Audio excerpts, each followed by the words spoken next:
Et à l'occasion de la journée mondiale de lutte contre le sida, en juin, Dr Kamal El-Ami, directeur de l'ONU-SIDA au Maroc. Bonsoir et bienvenue, docteur. Bonsoir et merci pour l'invitation. Bienvenue. Pouvez-vous d'abord nous dresser un état des lieux de la situation au Maroc d'abord? Écoutez, au Maroc, selon les dernières estimations qui ont été faites par le ministère de la Santé avec l'ONU-SIDA, le nombre de personnes vivant avec le VIH est de 21 500, avec 840 nouvelles infections en 2019 et 300 décès dus au sida au cours de cette année 2019. Alors, au Maroc, grâce aux efforts qui ont été faits depuis plusieurs années, le nombre de nouvelles infections par le VIH a commencé à diminuer, et donc une diminution de 30% en comparaison aux estimations faites au cours de l'année 2010, donc entre 2010 et 2019, et également le nombre de décès dus au sida, et qui a également accusé une diminution depuis l'année 2010, et à peu près de 44% selon les estimations. Et bien sûr, c'est grâce aux efforts qui ont été faits en matière de traitement antirétroviral, puisque la couverture par le traitement antirétroviral a atteint les 70% des personnes vivant avec le VIH. Alors, oui. Oui, docteur, je vous en prie. On peut dire que le Maroc a fait des progrès très importants au cours de cette décennie, donc depuis l'année 2010, dans le domaine de la lutte contre le sida, grâce justement à sa riposte, et qui est une riposte qui a été saluée par l'ONU-SIDA à plusieurs reprises. C'est une riposte qui est complète, qui inclut bien sûr un partenariat élargi entre les différents partenaires, que le ministère de la Santé, le leadership du ministère de la Santé et le partenariat avec les organisations de la société civile qui font bien sûr un grand travail sur le terrain. Et effectivement, alors des chiffres très encourageants. La lutte va donc bon train au Maroc, comme vous venez de nous expliquer. Mais qu'en est-il des autres pays de la région, les pays africains et de la région MENA, Afrique du Nord et Moyen-Orient?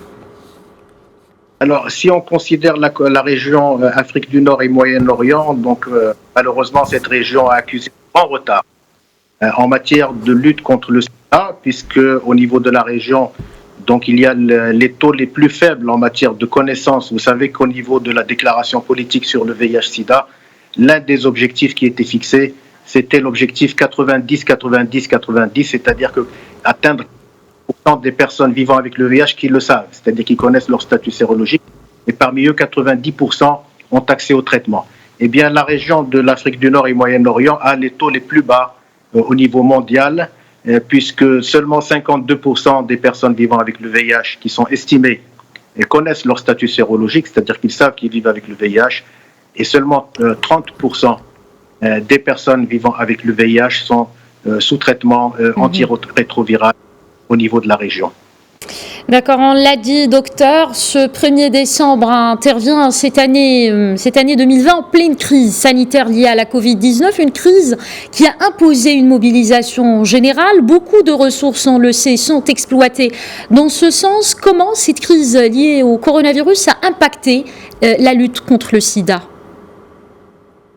Eh bien, la crise du coronavirus a créé un grand défi pour la riposte au sida, et en particulier pour les personnes les plus touchées, les personnes vivant avec le VIH ou bien les personnes les plus affectées par le VIH.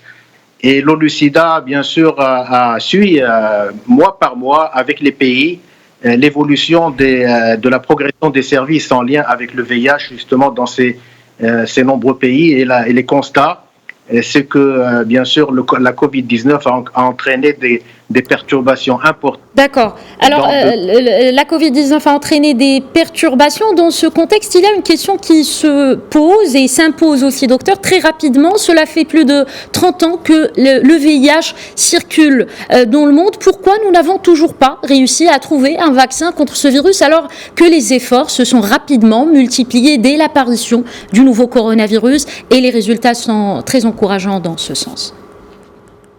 Bien sûr, donc d'abord, c'est vraiment une très bonne chose qu'on ait un vaccin contre le coronavirus, et d'ailleurs l'ONU-SIDA salue ces efforts et il plaide pour une vaccination pour tous, et notamment pour les personnes les plus affectées, les personnes vivant avec le VIH, les personnes vulnérables. Donc un vaccin pour tous pour le Covid, donc c'est vraiment quelque chose qui est très important par rapport à l'ONU-SIDA. La deuxième chose, le vaccin, bien sûr, les virus du sida et le virus du coronavirus, ce n'est pas le même virus. Donc, bien sûr, le virus du VIH, c'est un virus qui mute et vraiment, il y a eu de grandes difficultés, bien sûr, à avoir un vaccin. D'accord, donc c'est un virus qui mute. Merci beaucoup, docteur. C'est l'essentiel de la réponse. Merci, docteur Kamel Elami, directeur de l'ONU-SIDA au Maroc. Vous étiez avec nous donc en direct.